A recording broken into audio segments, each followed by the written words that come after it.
नमस्कार बच्चों, मैं डॉक्टर सुनीता कमल, एसपीसी गवर्नमेंट कॉलेज अजमेर। देखिए बच्चों, आज जो हम वीडियो बनाने जा रहे हैं वो आपके प्राचीन भारत के इतिहास में मौर्य साम्राज्य के बाद पुष्यमित्र शुंग ने शुंग वंश की स्थापना की। मैंने पिछले वीडियो में आपको बताया। और शुंग वंश के बाद कण्व वंश। तो अब देखिए कि पुष्यमित्र शुंग ने जो शुंग वंश चलाया था, पुराणों के अनुसार शुंग वंश में 10 राजाओं ने 112 साल तक शासन किया था। उनमें पुष्यमित्र, अग्निमित्र, वसुज्येष्ठ, वसुमित्र, आंध्रक, पुलिंडक, घोष, वज्रमित्र, भाग और 10वां था देवभूत।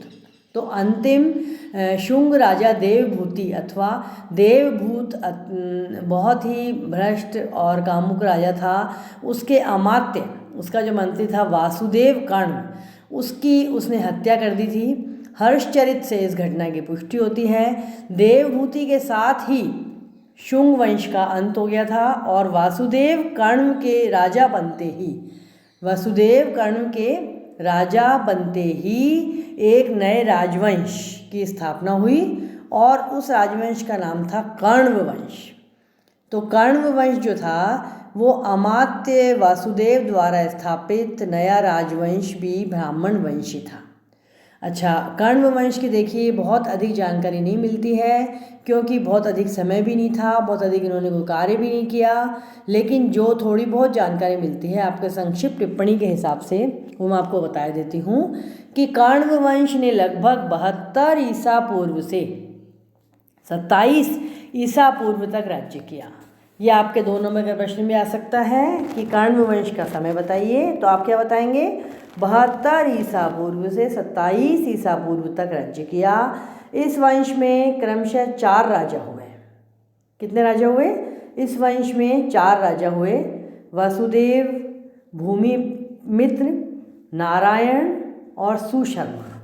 इस वंश में 4 राजा हुए। इन 4 राजाओं के नाम हैं वसुदेव, भूमिमित्र, नारायण और सुशर्मा। पुराणों से केवल इतनी सी जानकारी मिलती है, जो प्राचीन भारत के इतिहास जानने के साधन हैं उनमें पुराण है। पुराणों से कण्व वंश के विषय में इतनी सी जानकारी मिलती है कि कण्व वंश के शासक धर्म अनुकूल शासन करेंगे।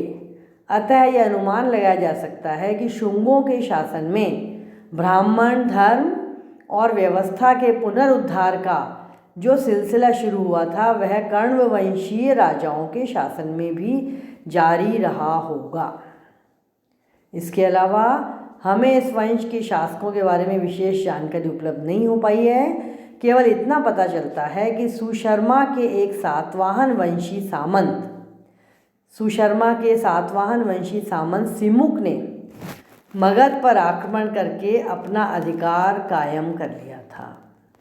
अब इसके बाद में ही कण्व वंश के अंतिम शासक सुशर्मा को परास्त करके मगध पर अधिकार करने वाला सातवाहन वंशी सिमुक की जाति के विषय में विद्वानों में बहुत अधिक मतभेद है। पुराणों में सातवाहनों को आंध्र जातीय कहा गया है, इसीलिए सातवाहन वंश को आंध्र वंश भी कहा जाता है। अब हम अगले वीडियो में सातवाहन वंश के विषय में देखेंगे, सातवाहन वंश का क्या इतिहास है। धन्यवाद।